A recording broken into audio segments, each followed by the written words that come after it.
All right, we need to talk about Stargate. And I say that as someone who definitely does not have a US accent or does not live in the US. But obviously, this is one of the things that is projected to keep the US at the forefront of everything when it comes to tech, potentially when it comes to efficiency, when it comes to the ability to generate capital. We need to talk about Stargate. What is Stargate? So it's a new company. It intends to invest $500 billion over the next 4 years to build new infrastructure for OpenAI, specifically in the US.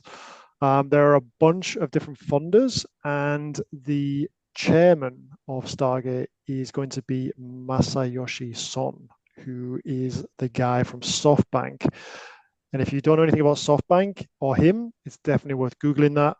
But guys, I want to get your take on this. Do you think it's going to be a good thing long term? Do you think that is the right person to be leading this? And how do you think the whole thing with China's latest AI model is going to affect this? Go. Yes, no, and it'll make it awesome. Well, that was easy.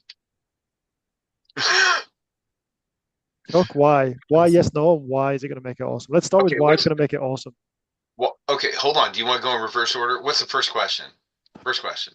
First question is it going to be a good thing? Second was, is this person the right person to Oh, lead it? it's definitely going to be a good thing because what they're investing in isn't AI models. They're investing in infrastructure. Investing in power systems. They're investing in data storage. A big part of this is going to be like massive knock centers set up all over the place. These things are going to be useful regardless. In fact, I would posit that because of what's just come out, we're going to find that electricity usage for tokens is going to become much smaller. It's going to become much cheaper to run these models. And when it becomes cheaper to run these models, we're not all going to be like, oh, we just don't need as much AI. Are you crazy? We're insanely greedy people. We're going to want more AI. You mean we can have it do more? It can do more and more. we're we're going to use the power. We are going to use the data centers. Regardless, this is going to be a good infrastructure project for the United States. As far as whether or not he's the right guy to lead this project, no. I I don't think so. We're trending in towards a corporatocracy at that point. I think there should have been a little bit more vetting on this whole project, especially from a government standpoint. It's a little bit too much in like this. Do I think he'll be successful leading it? Yes, I do. But do I think there are better people to lead it? Absolutely. Do you And as far think, sorry, Chuck, just to jump in, he's also Japanese. Do you think that that's an interesting take for someone to be leading this kind of government project? yeah, this is America. It doesn't matter if they can get the job done, buddy. We're just a branch of the British Empire anyway. Look at where all the money comes from anyhow. Also, You realize that, right? We're a hidden branch of the British Empire. I feel like it's a different discussion. Also, I like my life. If this video was popular at some point, I don't want to get all the hate for it. Um, Another question on that though, this very related to what's going on in the news right now. So I think it was yesterday the administration sent out to all of the government workers in the US offering them voluntary redundancy, right, from September. Basically, if you want to leave, you can go. You'll get 8 months of salary or equivalent. But yet, this is going to create more jobs. So, are you thinking this is going to create more jobs only in the private sector or also in the public sector? And like, how are those two things intertwined, or are they not? Hopefully, in the private sector, we don't need more government jobs. We don't. We don't need them at all because government jobs just create bureaucracy. It's a snake eating its tail. It doesn't go anywhere. We need corporations, people who are invested in actually getting a profit and getting somewhere. And the great thing about corporations is you can buy stock. You can be part of the greedy SOBs that are making the money. Surprise! If you have a 401k, you're one of them. So yeah, I see it as being very beneficial. And as far as jobs, data centers are going to require a lot of jobs. This infrastructure is going to require a lot to build. But once it's all built, those jobs, a lot of them are going to be gone. So we are going to see a lot of jobs that come, a lot of jobs that go, but that's life. That's evolution. That's what happens when you build new things. When you get things built, it's time to go build something else. We're not going to run out of things to do, guys, unless we just run out of ideas. So before we move on to the whole DeepSeek thing, which is what I mentioned at the start of the call, I think that was the third question. I'm just interested in what you two guys think, Brian and Greg, about this, about whether you agree with Chuck about whether it's going to be a good thing, and if you've got any insights as to what this is like planned to do, like the kind of tangible benefits that someone watching this video can expect from this project over the next 4 years. First, I want to say the $500 billion is some people are skeptical that they are able to have that money and raise that money and get the money. So some people think it's just Marketing. a marketing scheme. Yes, correct. In reality, it's going to be nowhere near that. It's not going to hit that. They're not going to do it. I don't know. I'm not on the insides and knowing if they can come up with that kind of money. But that's something to think about, to be aware of. The second part is this is much bigger than AI.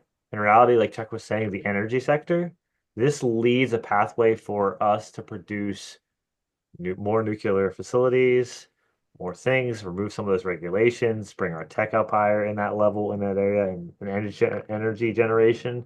And so it's actually going to transform, AI stuff, but also how our infrastructure, how our policies regulate, you know, the power plants at this point. And I actually think it's going to be a big thing because that's one of our biggest problems. Is like, oh, everyone wants clean energy, or like, oh, we're not going to touch nuclear energy because we've been scared of it. But it's like, no, you can have high quality stuff. You can increase your um, output and actually your safety with new technology. And so I think that's going to lead away to something like that we haven't seen, haven't experienced in, I don't know, 50 years. I agree on the infrastructure side, particularly with nuclear energy. I think I have to verify this, but China had some sort of plan to build over 100 nuclear power plants in the next decade. I think it was 150. And that's totally because of, yeah, and the power necessary for it. And so, for whatever reason, nuclear power, because of Fukushima or whatever, has been off limits. You can't touch nuclear energy. And it's the only way you're going to power the world with clean energy is nuclear. That's the only option. And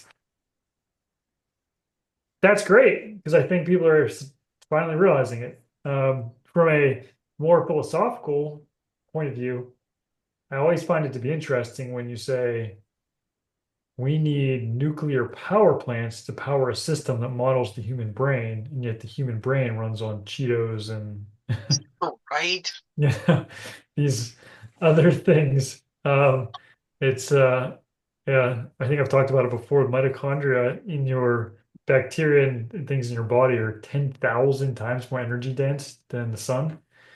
Um, that's pretty impressive energy storage. Like that is an amazing system that's developed there. As far as the point about the spend of $500 billion, that ends up being 40% of the worldwide VC money over the next 4 years, every single year. 40% of all total money in the VC world going to that. Considering SoftBank, from what I can tell, if we can trust GPT, has currently $170 billion on their debt sheet. And Sun has had a lot of massive misinvestments with WeWork, Vision Fund, and a few others. I don't know that he's the best person for this. I'm not even sure how he got into talks about this with all that debt on his balance sheet. We're like, what's he coming to the table with? Maybe he's selling off Alibaba or something. Um, Secrets. and yeah, his SoftBank is down what 50%. So yeah, I don't know that he is. I don't understand why he's the choice for that. That seems like not the person you want. Um, but Greg's probably right. Like, are they really going to come up with $500 billion? I haven't done the math yet to see the backers because I know there are some cash piles that Google has and some of the other big players. I haven't added it up to see if it amounts to $500 million. But as we know, Google's also on the decline, so their cash flow for the next few years is going to go down. I think one thing that's kind of worth pointing out that I didn't make clear at the start is that this So Stargate is a Your private audio's project, a little, right? It's I not. can't hear you very well, Rob. Your audio's, Can you hear that now? oh, Yes. yeah, much Sorry. better. Yeah, one thing I didn't mention at the start. So it's kind of murky in the. So President Trump has announced this as this project that's going to get rolled out over the country, but this is very much private money, right? This is not government money. As far as I know, it's not government money. Yeah, But it's I'm like not a sure about that. quasi. This is a big part of the way My the US understanding intends is, to lead, and OpenAI yeah, is at the forefront of that. my understanding is the government's role is simply to remove regulations and any barriers for this to happen. Right. So when they go to build a huge giant power plant over in or data center over in Kansas here in 2 years, they won't have to worry about. Well, yeah, I mean, it's something like what, 10 years to build a nuclear power plant in the US from like initial idea to permitting and all Because the of everything you have to go through. yeah, I Yeah, mean if we have to wait a but hopefully decade, they'll snip all that down. we're going to be replaced by a whole lot of other countries in the AI space. Heck, France will outdo us if we got to wait that long. Mm. They've got to turn their reactors back on that they shut off after Fukushima. I don't know if they will, but that would help, right? It's It, funny it, you say France. A lot of these function calls I'm coming across are written in French. I mentioned that to Greg the other day. it's funny that the OpenAI seems to be, and they have been since, well, since it came to the kind of the mass market for people like me, I guess, like 2023, the start of 2023, right? Is when not when you guys started talking about it, but I think when like the mainstream started to talk about this was ChatGPT. But if you're Google sat there right now, like how are you intending to keep up? Like, what does this mean for the other big tech players? Supposedly, the initial investment's only 100 billion with potential for Right. 500. So, that's what who is it? OpenAI, SoftBank, Oracle, and MGX. I don't even know who MGX is. That's the other weird thing. Oracle's involved in this, and Microsoft's involved in this. So what's up with that? Microsoft involved through OpenAI. Yeah, yeah. The weird thing that Microsoft. I don't understand about the Microsoft investment here, I don't know if you know much about it, Chuck, but I heard that once they claim they've achieved AGI, like Microsoft's out of the mix somehow. Like their agreement is that Yes, things change. I don't know exactly what the changes are, but I know that Microsoft loses out big once they hit AGI. But they also don't because Microsoft, they're such a sneaky company. I love Microsoft. Their real game in this is supplying the hardware behind everything. Okay, they're supplying the data clusters and Azure and whatnot to hold up all the actual software that's built on top of it. Whereas they have written some of the server software. I think this is why Oracle's getting involved. I think Microsoft has realized that they can't handle all of this themselves. They're going to focus in on being like the architects of the hardware, and they're going to let Oracle take over more of the software side of things. And I know you're thinking, where's NVIDIA and all this? NVIDIA is wherever NVIDIA gets to play. And I don't know. Listen, I read a paper a few weeks ago about taking CPUs and basically turning them into GPUs via software. And it's a very compelling article. And some of the initial testing on because what's a GPU? It's nothing but a whole bunch of little tiny CPUs that all run in sequence. Well, if you can get your big CPU to basically do the same kind of thing, run a whole bunch of processes. And with the cores we have right now, it's a different ballgame than it was like 3 years ago. So I don't know that GPUs necessarily are the end all be all. what that seems like a whole different discussion. What do you Yeah. guys think 3 years from now or 4 years from now? Rob asked, what is Stargate going to produce and how's that going to impact our lives? Oh, well, I think they're going to build a couple of giant things down in Texas. That's where it's going to start. And then my gut says they're going to go to Kansas next, probably where the old Sunflower ammunition plant is. That's where Tesla was originally going to build a gigantic battery factory. But weirdly enough, all that disappeared just a couple of months ago. But there's rumors that there's plans for all of that. So I'm assuming that's going to become a data center. And one of the reasons why is because it's very close to where the Sprint stuff is. And that's where we have the centralized trunk lines for all of the fiber optics that go across the entire country. It's all located right there, that Sprint complex. So I suspect a data center located within just a short distance from that is probably high on their mark for the next couple of years. So I see Texas, I see something happening in Kansas, possibly something in Nebraska. I think we'll see them doing a lot of stuff in those stable, flat states right there where we don't have a lot of geological activity. So once everything's built out, then what? That'll be 10 years Oh, at least. it'll never get done. Yeah. So Nothing they ever gets done. There's always more to do.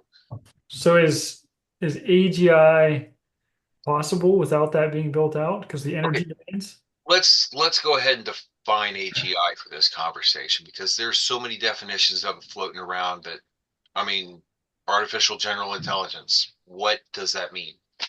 That it can make copies of itself? Because we're there. True. That one paper we discussed last week Uh, was doing that, right? can it do anything on its own? No. It has no will. And none of these systems will ever have will. They will always need a human to tell them what to do first. Simply the way it works. So as I understand it, OpenAI, I'll look it up real quick, defines AGI as being able to do most or all economic activity better than a human. Okay, define economic activity though, because that's weird. A guy selling a hot dog on the side of the street. I mean, that's economic activity, and AI can't do that unless it has a robotic body. So, are robotics part of AGI? So I was paraphrasing, but it's pretty close. Highly autonomous systems, which highly autonomous is a bit vague as well, Right. that outperform humans at most. So which ones are not important, but most economically valuable work. Wow, that's some white collar snobbery right there, is what that is. Honestly, by that definition, I feel like they're like pretty much there with O3 and operator.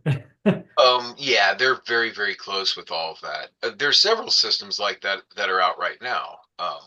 Well, we're talking about the new DeepSeek models. I've got the Quinn version run on my system.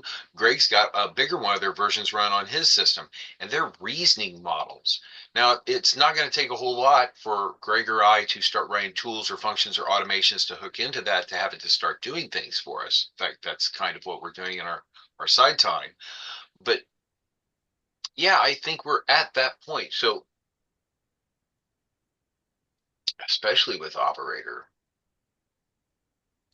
Guys, So, sorry, while you're thinking there, Chuck, I want to come back to that, but something really got my pulse racing there. And I say this as someone who doesn't live in the US, but I'm looking at this project and it's chaired by a Japanese guy and there's a bunch of American companies involved, but you've also got an Emirati investment firm, MGX, which I didn't know anything about until about 12 minutes ago.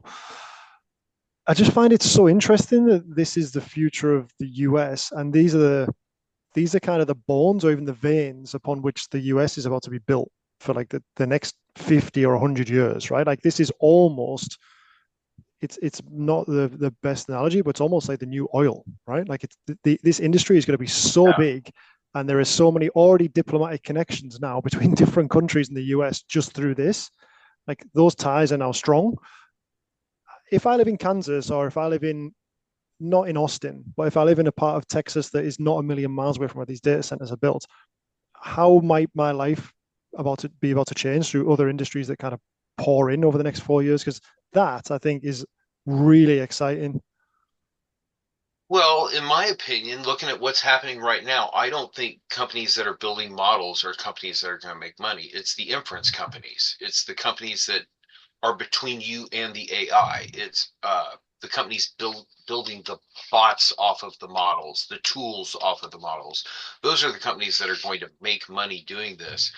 But I don't think we're going to see wholesale jobs being wiped out by this. Maybe some call center stuff, some things like that'll get wiped out. But for the most part, at least for me, I don't see AI replacing software developers so much as just really, really helping them get a million things done a whole lot faster and a whole lot more organized. So I don't see like that industry disappearing, because you're always going to need people to understand the code, to maintain the code, and to look at the problems. And as much as we'd like to think that AI is going to become super, super, super smart, I'm telling you guys, we're not that world. How many times have you had to reboot your computer in the last year because it locked up or something, or because your internet was screwed up? You had to reboot your router, or your keyboard lost its batteries. There's so many different little things that the bot's not going to be able to do. There's always going Can't to be reboot. humans in the mix. Plus, there needs to be somebody to tell it what to do. It's not just going to write code. You can't just say, write me code. This is a good analogy that I mentioned the other day is if you ever used O1 or the reasoning models or the thinking models, whatever you want to call them, if you give it a bad prompt, Uh-huh. it's exponentially get worse in its results. And so it's not actually gonna do what you want. It's gonna be like, okay, I start here and then I think a little bit and I start there and I go there. And by the end point, you could be all the way over here, even though you wanted to be here. So if you don't have a good specific, here's what I want to do, here's how I want it to do, here's blah blah blah blah blah, it's going to get pretty bad.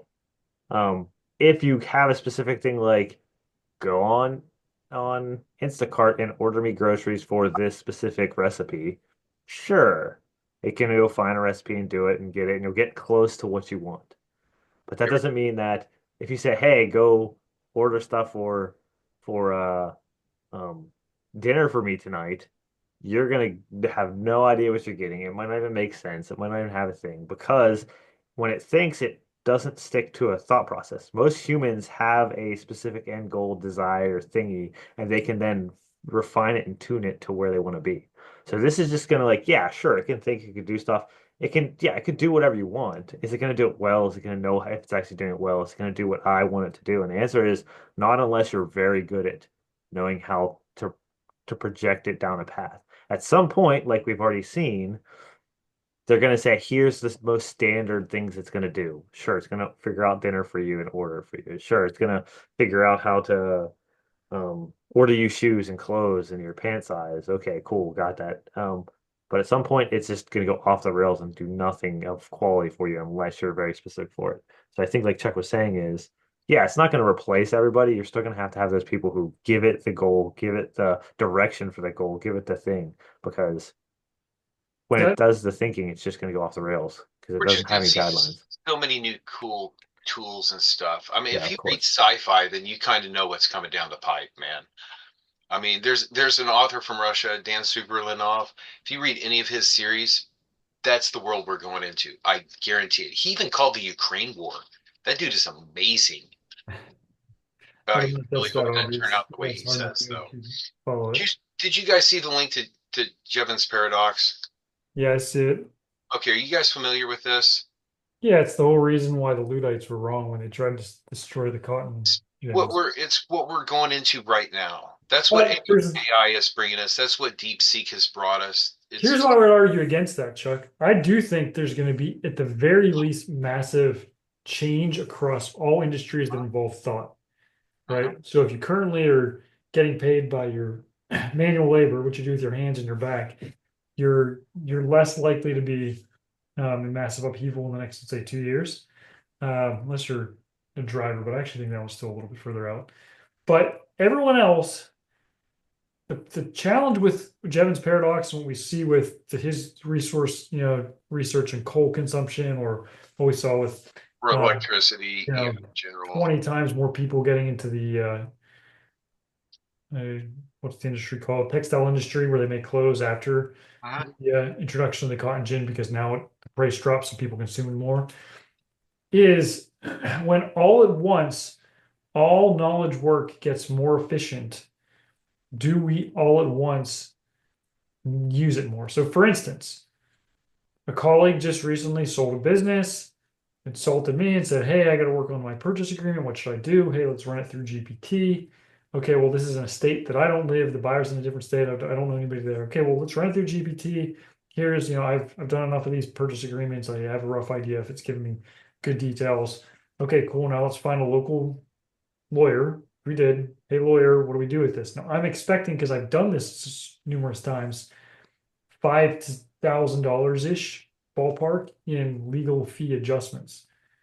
They had virtually no adjustments to make. Like that's unheard of. You don't send a lawyer a 20-page legal document and say, yeah, looks good. Like that's ridiculous. Like, so my point there would be, are you going to see? So the cost of those legal services went from $5,000 to, let's say, $500, and I'm probably understating it.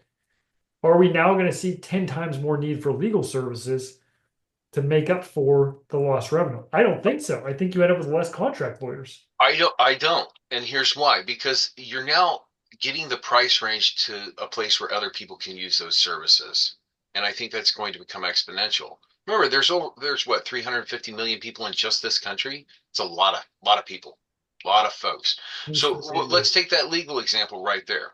Now, I personally have filed 3 patents this year based off of things that I have come across with this right here. Now, they're just provisional. I get that. But at some point, I am probably going to need to talk to a lawyer. Now, I wouldn't be in this position if I hadn't had the tools in front of me to help do the research and to help lay out the plans and to get it all in front of me. So, whereas you personally might not use more legal services, me, I'm probably going to use some more legal services because of the technology, All right, so I agree you will use which more. I'm not hopefully I saying you will won't recoup the use more. money on. I'm But when saying you the have order of time, magnitude. So the reality is my 10x was an underestimate. Some research has been done, and I could find the paper that showed that the cost of legal contracts will drop by 99.7%. So I'm let's not just saying a loss of lawyers in the world is a bad thing. So round down. So are you going to consume 100 times more legal services? I I mean, I probably don't see that won't. No. happening. Imagine how messed up the world would be if we consumed 100 But times more legal services. I think we're heading towards a world like that. It may not be legal services, but other services will All increase right, so there's one exponentially example. because they will become less expensive. I want to stay with that example for a moment, just because I think so much around contract law is based on the language that we use. And Greg, you actually touched on this yesterday, about how annoying it is to have to use words where you can't just think something into reality. Sorry But about that, Greg. I was on a roll, man. lawyers get paid so much money to argue over a particular word and the nuance or the meaning of it in a particular sentence. So you are also, in your example, Brian, you missed out your time. I'm assuming whether or not you charged this person for your time. If they hadn't had you, they would have gone to a lawyer to do what you did, and then potentially that lawyer runs it through ChatGPT, and then there's no adjustments to make. But there's still that time to account for. So yeah, I think potentially access to legal services, that cost will come down. Will the demand go up? If the cost comes down, then I think it's more accessible. So yes, it's natural that demand will go up. But I think, like, looking at the whole picture, I don't think legal services as a rule will drop dramatically, because there's always the argument to be had over whether that word, that gray area word, how it was meant to be construed when the contract was written. But Yep. drop dramatically meaning the cost of? Yeah. Because the only way that happens is if the demand exceeds the efficiency improvements. We should talk about something other than lawyers because I promise you, lawyers will find a way. They'll find a way. They'll We have can a go law into, passed let's name that you any can't industry. do Let's look that. at, That's just going let's to buy happen. a house. So the real Okay, estate the brokerage industry. Let's talk real about that. estate industry. Okay, the real estate industry was already under a massive upheaval in this country because it was crooked as all get out. There were Okay, all so kinds of are you problems with saying it's brokers. So AI that is going to industry, replace it or not? no, how can you replace it? I Yeah, just well, don't see here's how that you can happening replace it. Well, because, I'll explain it. well, if you can find a way without a robot to have somebody go out and take photos of a property and then show that property to people, I will be amazed. All right, so let's skip the photos for a second, but we can come back to that. Okay, we'll come The back. showing of the property. So I've done I've this. I've spent, done 30 some properties in the last 6 months. So I know this process very well. What do? You go to the property, the real estate broker has an official, license, whatever. They put in the key code for the lockbox, which is crazy to me. Nobody has for the automated, MLS, yeah, I you know. locks, but whatever. So they got the lockbox. They literally pull a key out. They put the key in the door. You walk around the house. They pull up the listing on the MLS, same information I have, Uh-huh. pretty And then, much. And they say, hey, this is in this school district. And hey, here's the property taxes here. And here, hey, here's the, you know, number of bedrooms. And this is when the house was built, right? Now, here's the problem. Go to 4 or 5 houses in a day, and tell me you remember while you're chasing around your 4 kids, which house had which thing that you liked and you didn't like, and tell me you have a realtor that can summarize that for you. You don't. That doesn't exist. So if instead this lockbox is replaced with any sort of validation system, it could be looking at your ID, it could be looking at facial But you can recognition, get in it to could be look at it looking at your yourself. iris, your fingerprint, whatever. Like you can use biometrics or anything and say, okay, I've registered, you know who I am, you did a background check, whatever you want, right? I show up to the house by myself with my family. I don't need a realtor. I have my AI app. As I'm walking around the house, I'm taking a video or a picture or whatever. I'm making notes. Oh, this would be the perfect bedroom for my son. Oh, this bathroom would be great for the kids. Oh, down here in the basement, we're gonna put the playroom, That is whatever. a fantastic system for the buyer, but the sellers would not go for that. Why not? Because well, imagine you're selling Are your you house kidding right me? You know now, what the and fees are to pay a you're not broker gonna as a let seller? you're not gonna let people show up at your house at any time just to walk around it and take pictures of your Well, stuff. not any time. Obviously, you got to schedule it, Chuck. Well, Just like you would right now, right? So if I'm selling a house, the that's why you broker have a contacts me and realtor. says, "Hey, a family wants to come look at your house at 2 o'clock a day. Can you do that?" And you'd say yes or no. No, I can't do 2 o'clock a day. Can they come over at 4? Okay, they can come over at 4. Do I really need a human to do that for me? I would feel more comfortable personally as a seller having somebody there with them Why? because I wouldn't trust just everybody walking around my house. Okay, interjection. Let's say Just I work at an office. Okay, so Hold let's on. say there are some old school people that think like you, and so there's a few percentages of, these Are there Luddites. really that many people that want strangers walking around their house sniffing their underwear? That's weird, dude. well, one word for you, Airbnb. Like that. No, that would have You know, been this inconceivable is 15 years ago, and now people rent out rooms in couch their home. surfing. I mean, this kind of stuff happens all. I've stayed at Airbnbs where the person lived in the house that I was staying at. I got there, I went to the house, I went Right? to my room, I showered, I went to bed, and I left and never talked to or met the person whose I was staying. That's a little bit different than somebody selling their house. A Well, seller's it's a little bit different when you're selling your house. I realize in an ideal world, that is a great system. In the actual real world, I don't see it working because people are selling their houses for all kinds of weird reasons, man. Their kids just died. okay, so They tell me just where the lost their broker jobs, solves the or there's all problem. kinds of bad things going on because that broker is that human element that gives you that peace of mind. They're that same person every time that somebody is coming to your house and invading your privacy during these moments of your life. It's the same person. It's somebody that you can establish trust with. But when you put yourself in a situation where you're hanging a lock and you're letting people just come to your house anytime or Not schedule it any time. anytime.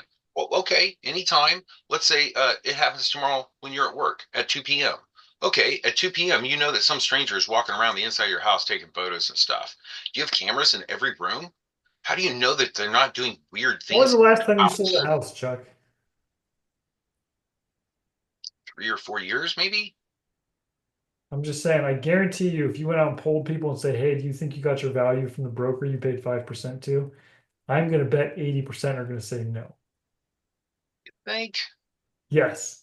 So I would where's too, this going in relation to? which is why that industry just went through a massive upheaval because everybody thought the brokers were ripping everybody off. I'm not disagreeing with that. I'm just saying that sellers will not really feel comfortable letting strangers walk around their house. I Let's guess just we'll pull find this out. But I back. can go to more industries, like literally any other industry I I can go just to. I just see I just don't see that one.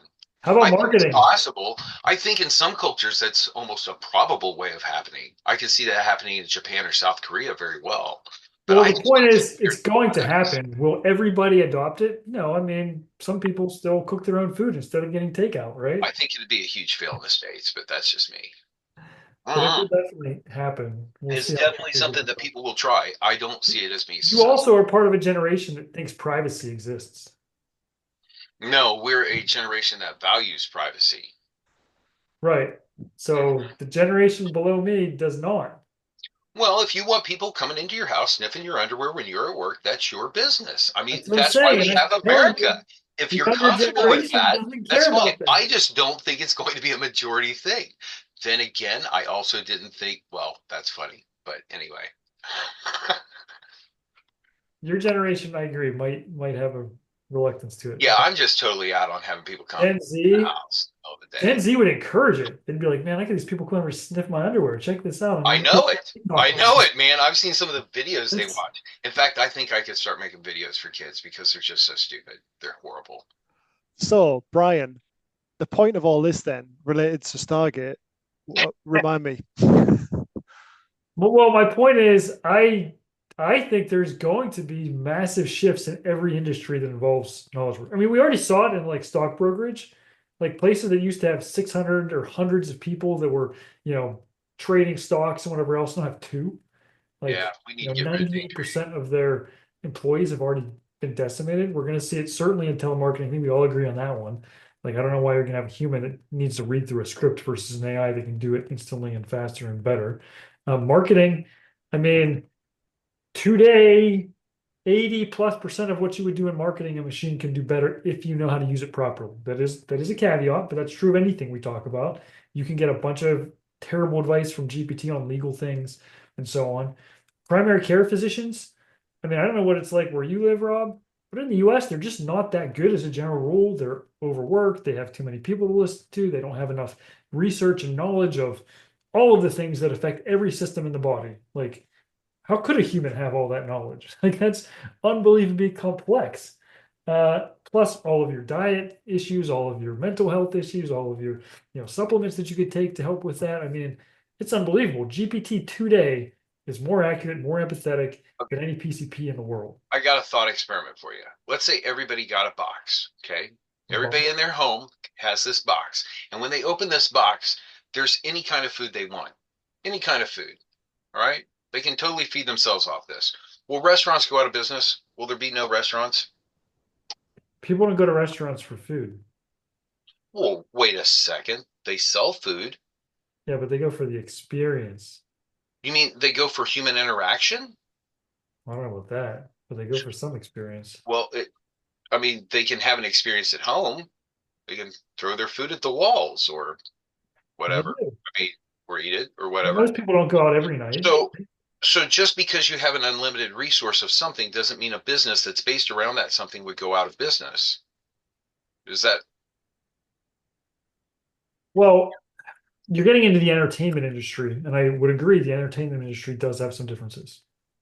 That's what a restaurant is. It's, do I go to the yeah, movies? I would call Do I go, to amusement park? Do I go to a restaurant? Like, so I think entertainment is a different discussion. okay, And I do think okay. that has its own unique nuances. Granted, we have talked about AI girlfriends and implications of that and that level of entertainment.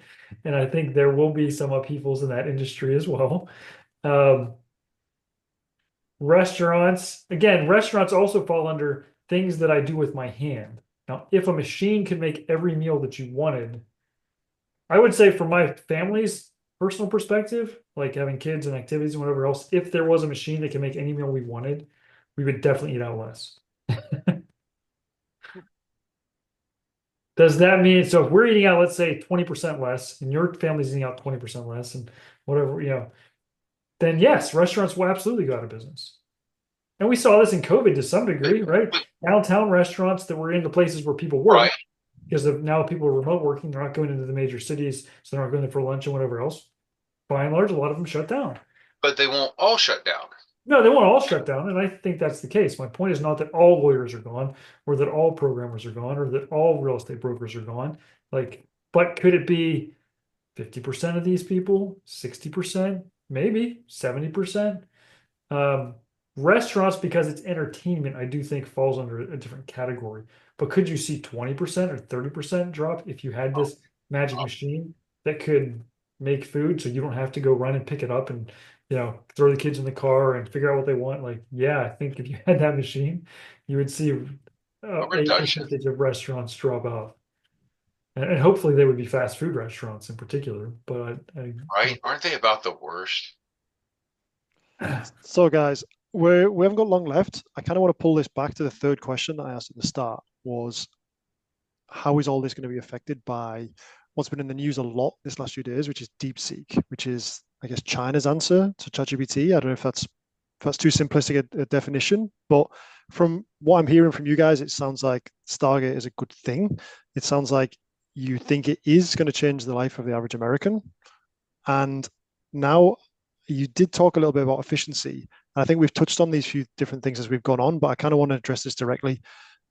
Do you think that DeepSeek is going to be a good thing for Stargate, or does it change the project? Does it necessarily change the way things are about to be done in this project? I personally think it's a good thing long term. Um, Listen, the model itself is a decent model. I'm not knocking that model at all. In fact, it's quite amazing in the way it runs. I just believe there's a lot of lies about how they built it, and I think a lot of that's kind of blatant. I think it's obvious. But as far as how it's going to affect us, I mean, obviously, when you run that model, you can see that it runs more efficiently. It takes less electricity. But what they also did was they open sourced everything behind it. So we kind of know how it was done. We understand that. So we now can do that with our models. Other models can do the same thing. So they're going to run more efficiently. And it's like I said, just because the AI runs faster doesn't mean people will use it less. I can't personally wait to get more CPUs and GPUs and RAM, and I need it personally for my own stuff. So I Why don't, would people use it less? They would use it more if it got more efficient. yeah, that's what I'm seeing. The better this stuff gets, the better this stuff gets. Here in 2 years, we're going to be walking around with phones that are running super fast models. And when they lose internet, they'll still run. Those models will still be running on the phone. Where are you going to lose internet? I turn my internet off all the time. So I lose my internet a lot when I'm in the backfield. But I also live out in, like, yeah, So it sounds like, OpenAI is the software. They're building the models to get the AGI. Stargate's the hardware because you need data storage, you need information processing, you need the GPU, infrastructure. CPUs, the networks, all that kind of stuff. And so together, they're just going to make all this technology more accessible. And possibly, and that's the question with R1, with or RSeek, is DeepSeek it R1. dramatically better than OpenAI, or did they cut some corners and Well, okay. In a lot of the tests I've seen, it actually does outperform. Its reasoning abilities are a little bit better than O1. Not in every case, but in some cases. As far as its literary abilities, it does not have any. It can't. It has no creative spark, from what I can see. Whereas I think Gemini has the best creative spark, followed quickly behind by ChatGPT. I don't really know about Claude. I don't know if Claude's creative at all. Grok is a little bit creative, but this is not a creative model, but it is a reasoning model, which means it can think through things. I haven't really found great use cases for it, though. I'll be honest. Its coding style, don't care for it. I'd rather just keep fighting with O1 and O1 Mini. So, is it like a one where you can't it doesn't search real time on the web either? well, okay, I've got it running in my local open web UI, so I can actually send it search results. I can use any of functions, tool calls, anything I want. So I can send it search results and give it live current information. The problem is I'm actually running a Quinn version, which is a smaller version. It's actually based on the Quinn model. It's not like the one Greg's running. Greg's running a more true version of DeepSeek. So by true, you mean 7 billion nodes compared to 671 billion nodes. What, you So don't have enough RAM for that? not for the What? 671 billion. Why can't you So run that? yes, so the ones we're playing with are basically really slimmed down versions of Yeah. the one that's going up against O1 and so on, right? So we're playing with isn't actually on that level. Like Right. I It's say, more comparable to O1 Mini. yeah, And I exactly. think it is very comparable to Which O1 Mini. yeah, it's Definitely it's good. definitely It's it's got things snipped out of it, but we're going to continue to see this happening every 6 months, 3 months, whatever you call it. The next model. Back in the day, it was Dolly, and then it was Stable right, Diffusion, or maybe it was Stable right. Diffusion and then Dolly. I don't know. And then it was now it's Flux. And it's the new open source one, and same thing with it was ChatGPT's 3.5, and then now Llama came out, and it was oh Llama's awesome, and Oh then yeah, like Llama was great. R1, and it's happening. That's the new business model people are using is let's do things cheaply, get the promotions, get the marketing, get the whatever, show that we're awesome. Then you build a business out of that. And it's going to continue to happen. Everyone's just going to take the new technology, the new system, implement a system, and say, "Oh, cool! Hey guys, check this out. We're awesome." And open source is probably, I don't know if it's the easiest way, but it differentiates you, right? You don't have Yeah. to pay for it. People start doing it. People start buying into it. And you're like, "Oh, this is awesome. Let me just pay for the API now." Like, Yeah, all the really great infrastructure is built on open source. I mean, look at Linux. You know, it came from the FreeBSD days of Unix, and yep. it just grew off of that. And what we're seeing now, open web UI combined with an open source model, whether it's Llama or whether it's, DeepSeek, it doesn't matter. Those are foundation tools where basically, Brian, what I'm saying is if you wanted us to have our own version of ChatGPT like tomorrow running DeepSeek, Greg and I could actually do that. We're not going to do that because there's not a company benefit to that at this point. There will be. We'll get to that point, but we're not there right now. We're building the things that we will use for that later. So do you think DeepSeek poses a challenge to OpenAI's method of development? Because OpenAI used to be open source. That was the theory, right? Well, it It's called is. OpenAI. Yeah, okay. So it's a little bit different there. And I'm fairly certain that they used O1 in their building of DeepSeek. See, when they're building the models, they have to have all kinds of data and stuff. And I'm pretty sure that this is all synthetic data, and they probably got O1 to build most of that synthetic data for them. Um, I don't have anything to base that on. It's just there's no way they could have actually built that model for 6 million. I mean, it's just such an incredibly fraudulent lie. It had to be built on something. It's kind of like going out and buying a house and then remodeling it and then telling everybody you built the house for the cost of the remodel. Okay, that's not reality. You didn't actually build the house for the cost of the remodel. You didn't actually train a foundation model for $6 million. That's not what happened. It's Here's great marketing though, and I here's love the that they released that right after Stargate came out. Oh yeah. here's another way to think about it, which is They short sold Nvidia and made a Op fortune. OpenAI has more than just models, right? They have projects, they have integration capabilities, they Oh yeah, have function calls, they have yes. all of these things. GPTs, Yeah, canvases, custom GPT, yeah, exactly. You name it. yes. They have API easily access, they have all these things that DeepSeek is going to have to develop. And that's just the stuff that we know about right now. They don't have operator, R1 doesn't, but ChatGPT will. And so the reality is for I don't think foundation models are the answer to any of this. Like, sure, you got a 87 instead of 86 on the score, right? Right? That's not going to greatly transform how these things work and do and so Right. on. Like, okay, you went from 50 to 80, cool. At some point, you're going to have diminishing returns. You're never going to be 100%. It's never going to be right. Like, you hit 80/20. Like, in reality, once you hit there, you're good. It's good enough. And so It's already better that's, than humans gonna do. yes, correct. And so that's not where the big things are going to happen. It's when you then take this to the next level, which is agents, right? How you get agents to do work and to interact with each other and communicate and go from there. And All yeah, together, man. yep. And so that's where the real next stage is for all Chuck of doesn't this. think anybody's gonna lose their job when agents come around, huh? You what? You don't think anyone's gonna lose their job when agents come around? Oh, there'll be people losing their jobs, but there'll be people getting new jobs. It's an exponential thing.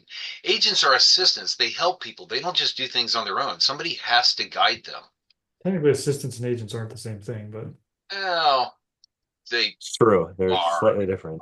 Well, One let's. takes action, the one provides you with information to how to take that action. That's how I approach it. Oh, well, okay. We can go into more details. You You can still technically have need. an assistant taking Still an need to have. action. You still need to have somebody doing something. This Right. sounds like next week's I mean, call. they're not going to do anything on their own. Yes, yes. not as many somebody. AI doesn't work like that. Even when you set up the cron job, somebody's going to have to go in there and reset them. How many Some- automations do we have running where about every 2 or 3 weeks I have to go in and like change something or rerun Yep, it? yep. Yeah, it'll be the same thing. Always going to need somebody to reboot the So, route. one last question, and Rob wants to get us out of here. So, Oh, isn't there some science fiction story that basically, like, you keep saying that somebody needs to do X, Y, or Z, like, basically need the puppet master? Isn't there a story here of like once you get the puppet master connected to all the systems, literally one person can control the world? Yeah, it's called Foundation. It's the Foundation series by Isaac Asimov. It's really overrated though. I found it to be one of his drier pieces. It's very popular. It's like 4 or 5 books. Foundation series. That's Foundation. what it's about you get a single monarch in theory. It's basically what it is. It's an AI ruled society all run by. I think Star Trek called it the Borg, but Just so you know, R1 is not smart enough to do that. That was no. my first question for R1 yesterday, which It was, was the world domination question. help me dominate the world, and its answers were garbage. I'm glad you brought that up, Greg. Brian, you and Greg need to come up with a series of questions to test the ethical aptitude of new models like DeepSeek.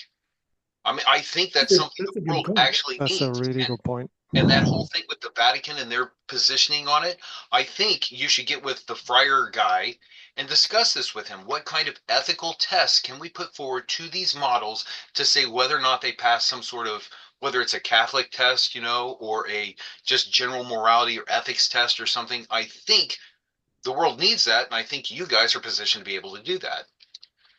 So basically, you're saying it's the ethical version of, It's your world domination stuff, Greg. Yes. well, not that. Well, you use that as a test, but what is the one where they test the reasoning?